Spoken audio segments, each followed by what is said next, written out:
10 mile would definitely be more of a challenge and therefore more of an accomplishment after I finish it. Pacific Wonderland!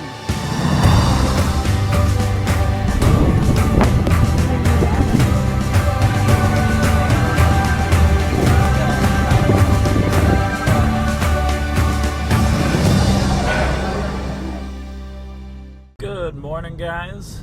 I am on my way to work, and Kelsey is sleeping away because she is on spring break this week. I think her semester's over, actually, so she doesn't have school. She does have work later today, though, so that kind of sucks because we know how that is. Don't really get to hang out, but our couch is freaking awesome. I walked into our living room, I was like, whoa, it's a totally different living room. But it's a Tuesday. This week at work, I have another kind of half week. Thursday and Friday are easier days, so that's really awesome. But Kelsey works all weekend, so I don't know if we can do anything. But we are planning another trip soon, hopefully. Fingers crossed that we can do it. Good afternoon, guys. I am super gross and disgusting right now because I just got back from a run. I'm actually training for a race I'm gonna be running this coming month. It's not April yet, is it? No. And I wanted to decide if I wanted to run the 5K or the 10 mile, and I haven't really been running much longer than 6 miles. So I wanted to see if I could run a 10 mile. So I ran today, and I only ran at I'm so tired. I only ran 8.5, but I feel like it's a pretty good indicator that I could run the 10. It'll be a hard run, definitely. 10 mile would definitely be more of a challenge and therefore more of an accomplishment after I finish it. Kelsey has at work, so that means I'm making dinner, which in turn means I'm making nachos. It's basically one of the only dinners that I know how to make. Plus, it's still really good. Paris, you already got your dinner. Quit scavenging. Paris is sad that Chloe is gone. Chloe, his friend. Also, I'm super excited because Kelsey's mom makes the best salsa, and she left us 2 big jars of it. So that really is what motivated my nacho binge. I've got to say, the salsa is amazing. But I made my nachos with mozzarella cheese this time, and I've never really done that. But today I was like, why not? It doesn't taste that great. It just doesn't have enough sharp cheese flavor, I guess. But the salsa makes up for it, so it's good.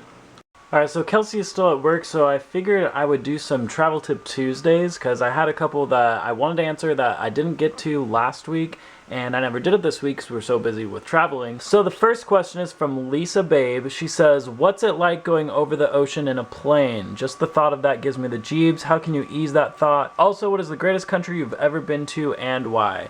So flying over the ocean in a plane actually isn't that bad. I could see if you had a phobia that it would be bad, but your odds of dying in a plane crash are literally 1 in 29 million, which is insane. You're more likely to die in the car ride on the way to the airport than you are in the plane.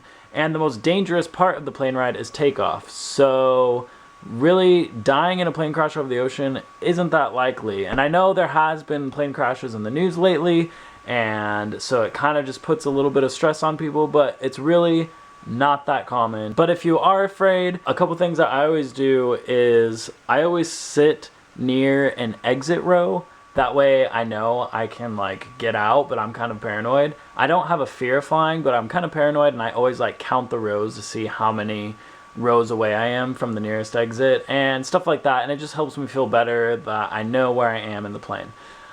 Okay, now the second part of the question is, what is the greatest country you've ever been to and why? The greatest country that I've ever been to was Ireland. By far, it was my favorite country. The food, the music, the people, everything was just amazing there. And we actually want to do another trip there that isn't just the city. We want to go everywhere in Ireland, like Northern Ireland and the little towns.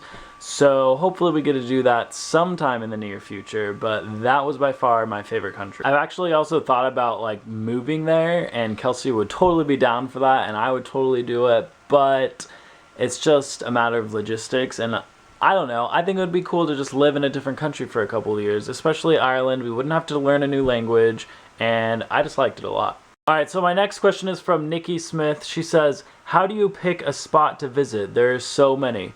And that is actually a really good question. Kelsey and I are in the process of planning our honeymoon, and it's really hard to pick a spot because there are so many different choices. You could go to a tropical place, you go to a city that's really populated. A lot of it comes down to your budget. Like, if you have the budget to fly to Europe, then go ahead and do that. If you don't, then you might want to try somewhere like South America or somewhere that's cheaper from wherever you live in the world. I think in general, just traveling to a new place and kind of just learning about a new place and having new experiences is always a good thing. So wherever you pick is always going to be awesome. Alright guys, so that was the Travel Tip Tuesday. You're probably actually seeing this on Wednesday, but it's Tuesday for me.